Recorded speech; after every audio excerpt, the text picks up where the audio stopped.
ভালো জিনিস হবে। হিন্দি সিনেমায় এরকম ব্যবহার হয়, সেটাই দেখতে পাচ্ছেন যে সোনার দোকানে ডাকাতি গিয়েছিল,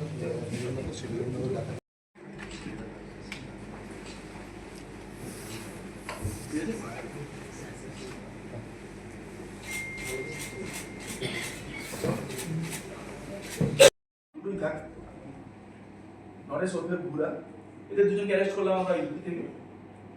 তারপরে যেটা আছে আপনার শ্রীকান্ত মাঝি, দেবাশিস সামন্ত, সুশান্ত মাঝি, এরা রিসিভার পার্টে, এরা তিনজনকে অ্যারেস্ট করেছে যারা ডাকাতি করা সোনাটাকে যারা রিসিভ করেছিল, যেটাকে আমরা পরিভাষায় বলি। তাদের মধ্যে দুজনের সোনার দোকান আছে আর একজন গোল্ড টানচিং আছে। আপনারা জানেন যে তমলুক থানার অন্তর্গত বিরন বাজার এলাকায় একটা ঘটনা ঘটেছিল, সোনার দোকান যেটা আদি মহাপ্রভু জুয়েলার্স, সেখানে একটা সকাল 10টা নাগাদ একটা ডাকাতির ঘটনা ঘটে। সেটাতে পরবর্তীকালে পুলিশ খুব দ্রুত দুজনকে অ্যারেস্ট করে, বাপায়িত বাগ এবং দিলীপ মাইতি। তাদের থেকে ট্রিট নিয়ে আমাদের তমলুক থানা এবং এসওজি টিম এটার উপর প্রচুর এফোর্ট দিয়েছে। প্রায় 171টার মতো সিসিটিভি ফুটেজ আমরা অ্যানালিসিস করেছি এবং তারপরে বিগত খুব সম্প্রতি আমরা উত্তরপ্রদেশ থেকে দুজনকে অ্যারেস্ট করেছি, একজনকে আগ্রা থেকে, একজনকে গাজিয়াবাদ ডিস্ট্রিক্ট থেকে। সেখানে আমরা একটা খুব ইম্প্রোভাইজড একটা 9mm গান এবং সেখানে 3টে ম্যাগাজিন এবং 10 রাউন্ড অ্যামিনিশন আমরা ওটা সিজ করতে পেরেছি।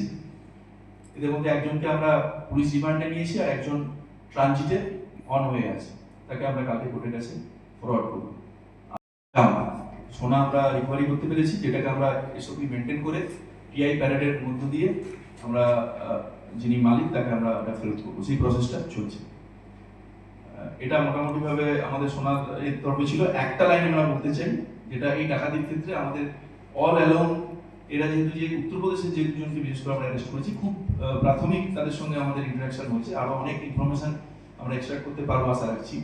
তো এরা কিন্তু অল অ্যালোন এদের ফোনগুলো সুইচ অফ ছিল, তৎসত্ত্বেও কিন্তু আমাদের যে এসওজি সেল এবং আমাদের আইসি তমলুকের নেতৃত্বে তমলুক থানার যে টিম, তারা কিন্তু এদেরকে zero down on their location এবং ওদেরকে আমরা অ্যারেস্ট করতে পারি।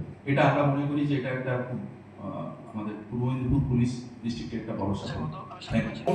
ডেলি যেটা অ্যারেস্টেড সেটা 7টা হলো, মানে 4 জনকে আমরা, যেমন যে গান পয়েন্টে নিয়েছিল ওখানে স্পিরিট করে যে কর্মচারীরা ছিল তাকে, এবং বাকি যারা পুরোটা এটাকে এই কনাইভেন্সটা যে হু হ্যাস্ট অফ দ্য প্লট, তাদেরকে আমরা অ্যারেস্ট করেছি মোটামুটি ভাবে। আরো কেউ আছে কিনা সেটা দেখছি। অ্যাট দ্য সেম টাইম যেটা এই রিসিভারদের তরফে আমরা 3জনকে অ্যারেস্ট করি, তাদের মধ্যে 2জনের সোনার দোকান আছে এবং একজন যেটাকে আমরা পরিভাষায় বলি গোল্ড টানচিং এর কাজ করেন। তো এইদের এন্ডটাও আমরা আরো এক্সপ্লোর করবো, কারণ এই ধরনের যখনই কোনো র্যাকেট কাজ করে বা ফর্ম হয় তখন তারা আগে থেকেই এটা এনশিওর করে যে রিসিভ কে করবে, যেটাকে আমরা পরিভাষা বলি পোটেনশিয়াল রিসিভার। তো সেইটা ন্যাচারালি দুটো দিকেই আমরা further our investigation we will explore all the angles aspects এবং আমরা জানাবো আপনাকে। সাহেব প্রথম যেটা অ্যারেস্ট হয়েছিল সেটা বাপায়িত বাগ এবং দিলীপ মাইতি, যেটাকে মানে অক্টোবরের 1 অক্টোবরে এরা মোটামুটিভাবে এতে গেছে, জেসিতে আছে তারপর থেকে। তারপরে আমরা এই বিগত 3 দিনের মধ্যে আমরা সোনু তোমর, একে আমরা হচ্ছে আগ্রা ডিস্ট্রিক্ট থেকে, আর গাজিয়াবাদ থেকে নরেশ এলিয়াস বুড়া এলিয়াস নাট্টু, এর দুজনকে আমরা অ্যারেস্ট করেছি।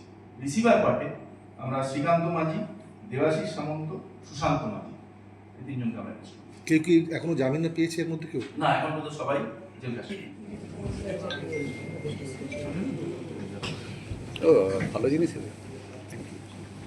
হিন্দি সিনেমায় এরকম ব্যবহার হয়, সেটাই দেখতে পাচ্ছেন যে সোনার দোকানে ডাকাতি গিয়েছিল, ডাকাতি এটা কি মোবাইল করলেন না, এটা কি যে একটি 9mm মোবাইল স্যার, ওটা একাধিক জামুরি এগুলো একটু দূরে নিয়ে শোনা এগুলো বুঝতে পারছেন, ম্যাগাজিন সোনার কিছু উদ্ধার হয়েছে।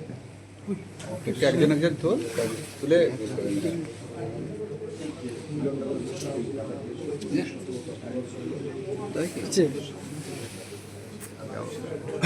যাচ্ছে একটু ভালো শোনা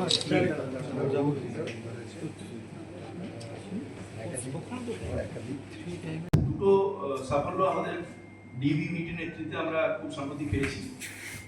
একটাতে যেখানে 24 ঘন্টা চানাচুর বলে ওখানে একটা পুরো কোম্পানির সব কিছু ব্র্যান্ডিং থেকে শুরু করে এভরিথিং একটা ফেক করে সেটা একটা কারখানা মতো ওরা তৈরি করে নিয়েছিল। সেটা আমাদের কাছে স্পেসিফিক ইনপুট ছিল এবং রেটটা খুব সাকসেসফুলি কন্ডাক্টেড হয়েছে এবং সেখান থেকে আমরা প্রায় 16 বস্তা ব্যাগস ওটা সিজ হয়েছে এবং আমরা দেখছি যে আরও আমাদের জেলাতে এই ধরনের কোনো কর্মকাণ্ড আছে। এটা হলো ফার্স্ট।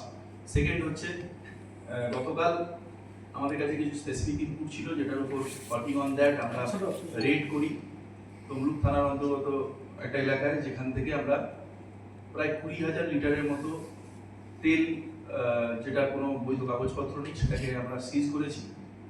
এক্ষেত্রে যেটা প্রাথমিকভাবে আমাদের মনে হয়েছে দুটো বিষয় আছে। এটা যেটা পিলফারেজ একটা সেইখান থেকে করে চুরির মাধ্যমে পাওয়া তেল একটা বড় অংশ এবং সেখানে যেভাবে সেই প্রসেসটা করা হয় সেই ক্ষেত্রে যে ধরনের টুলসগুলো লাগে সেগুলোকেও আমরা সিজ করেছি এবং যে একটা মিক্সিংয়ের ব্যাপার থাকে যে তেলটা ট্যাঙ্কার থেকে বার করার পরে যেটা সব থেকে ক্ষতিকর আমাদের মনে হয়, যেটা সোসাইটাল র্যামিফিকেশন সবচেয়ে বেশি, যে ব্ল্যাক অয়েল ওর মধ্যে দেওয়া হয় যেটুকু আমরা প্রাথমিক তদন্তে পেয়েছি, যেটা প্রচণ্ড মানে ক্ষতিকর আর কি। যেটা if it gets burnt সেটা can be extremely detrimental for the health of children and elderly especially.